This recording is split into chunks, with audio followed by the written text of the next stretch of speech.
warahmatullahi wabarakatuh. Perkenalkan, nama saya Juliana Eka Pratiwi, NIM 220520004.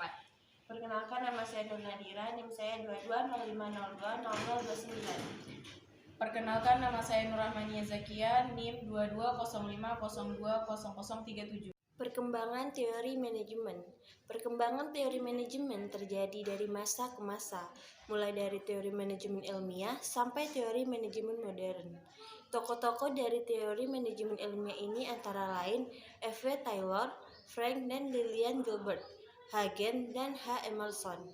Sejarah perkembangan manajemen teori manajemen ilmiah menerangkan secara ilmiah metode terbaik untuk melaksanakan tugas apapun dan untuk menyeleksi, melatih, dan memotivasi pekerja.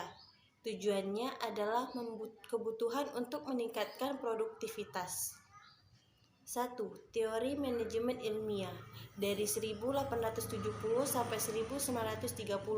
Salah satu tokoh teori manajemen ilmiah adalah Frederick Winslow Taylor. Taylor adalah manajer dan penasihat perusahaan dan merupakan salah satu tokoh terbesar manajemen. Ia dikenal sebagai Bapak Manajemen Ilmiah. Berdasarkan penelitian dan analisisnya, ditetapkan beberapa prinsip baru yang menggantikan prinsip lama, yaitu sistem trial and error. Kesimpulan dan penelitiannya adalah perusahaan akan mendapatkan hasil yang memuaskan apabila pekerjaan yang akan dilaksanakan direncanakan dengan memperhatikan segi teknologi maupun pelaksanaannya.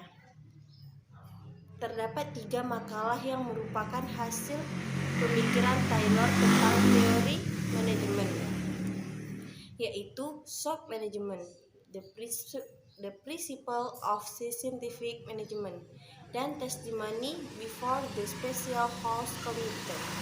Ketiga makalah tersebut diterbitkan menjadi sebuah buku dengan judul Scientific Management. Berdasarkan bukunya Scientific Management, terdapat 4 prinsip yang dirumuskan Taylor. 1.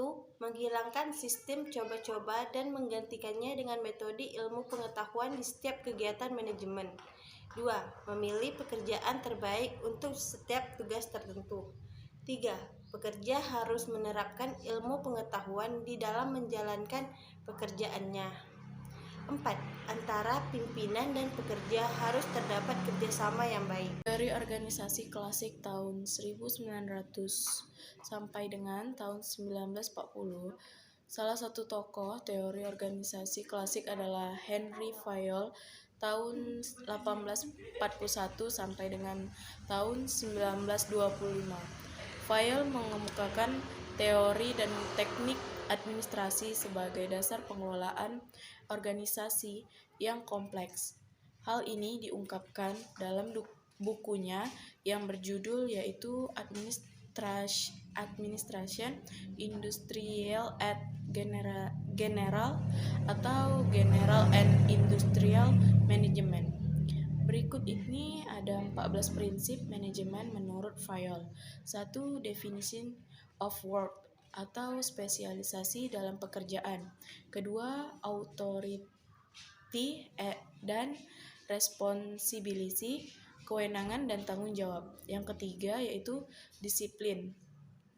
Keempat, unity of command, yaitu artinya kesatuan instruksi.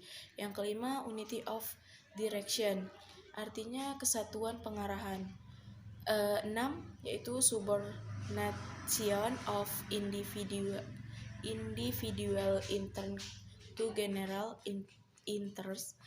Yang ke-7, remuneration, yaitu ke-8, centralization atau pemusatan. Ke-9, Scotland atau artinya itu garis wewenang. Yang ke-10, order. Ke-11, equity.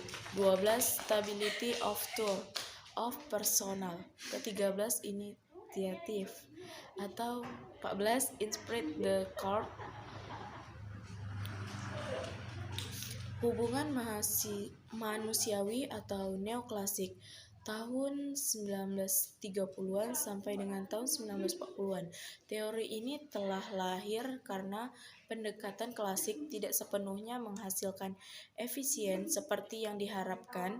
Teori ini melengkapi organisasi klasik dengan pandangan sosiologi dan psikologi. Salah satu tokoh teori hubungan manusiawi adalah Hugo Münsterberg. Yang keempat yaitu Hugo Münsterberg. Pada tahun 1863 sampai dengan tahun 1916, Hugo merupakan psikologi industri, bukannya psikologi industrial efisiensi, menguraikan bahwa diperlukan 3 hal untuk mencapai produktivitas, yaitu penemuan best possible person, penciptaan best possible work, dan penggunaan best possible effect. Yang kelima yaitu teori manajemen modern.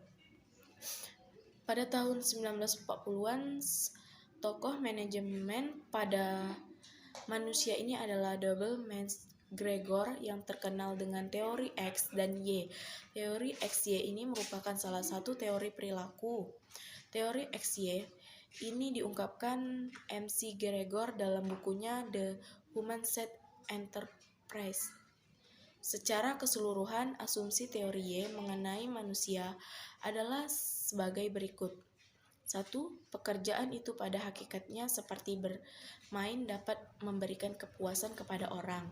2. Manusia dapat mengawasi dan diri sendiri, dan tidak itu bisa dihindari dalam rangka mencapai tujuan-tujuan organisasi.